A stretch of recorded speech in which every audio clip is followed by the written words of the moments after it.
ஓம் சாய்ராம். அன்பு செல்லமே, உன் வாழ்க்கையில் ஒவ்வொரு செயலையும் செய்யும் பொழுது ஏதோ ஒரு குழப்பமும் ஏதோ ஒரு தவறும் நடந்து கொண்டே இருக்கிறது என்று கவலைப்படுகிறாய்.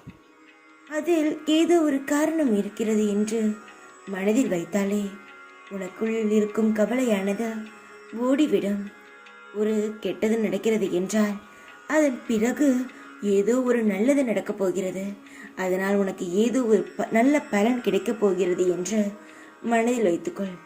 ஒரு கெட்டது நடக்கும் பொழுது இதோடு முடிந்தது என்று அந்த தெய்வத்திற்கு நன்றி சொல்லிவிட்டு அடுத்த செயலுக்கு நகர்ந்து செல். ஒரே இடத்தில் ஒரே செயலில் யோசித்து சிந்தித்து உட்கார்ந்திருந்தால் அடுத்த வேலையை நீ எப்படி செய்வாய்?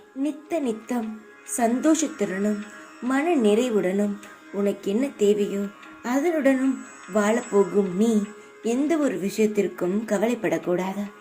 உன்னை நான் அழகாக பார்த்து கொள்ளப் போகிறேன். ஒவ்வொரு நிமிஷமும் உன் வாழ்க்கையை நினைத்து நீயே பூரிப்படையும் அளவுக்கு உன் வாழ்க்கையானது மாறப்போகிறது. ஒரு நல்லது நடக்கும் பொழுது ஏதோ ஒரு தடங்கள் வரும், ஆனால் அது முடியும் பொழுது நல்லதுதான் நடக்கும். எந்த ஒரு விஷயத்திற்கும் கவலை இல்லாமல் நிதானமாக பொறுமையாக சிந்தித்து செயல்படும் பொழுது எல்லாவற்றுக்கும் விடை கிடைக்கும். நீ கவலைப்பட்டால் எந்த ஒரு பிரயோஜனமும் இருக்காது. நல்லது நினைத்துக்கொள். உனக்கு ஏதாவது கவலை வரும் பொழுது என்னையோ இல்லை உனக்கான இஷ்ட தெய்வத்தின் பெயரையோ உச்சரி. அப்பொழுது அதனுடைய கெட்டது விலகிவிட்டு நல்லது தானாகவே உன்னிடம் வந்து சேரும். தங்கமே, உன் வாழ்க்கையில் இந்த நிமிஷம் நடப்பது எல்லாம் ஒரு மாற்றத்திற்காக நடக்கிறது என்று நினைத்து கொண்டு சந்தோஷமாக ஏற்றுக்கொண்டு உன் மனதை சாந்தப்படுத்தி அமைதியாக இரு. எல்லாமே படிப்படியாக நடக்கும். இந்த வியாழன் நான் சொல்கிறேன், உனக்கு ஒரு பொன்னான வாழ்க்கை காத்திருக்கிறது.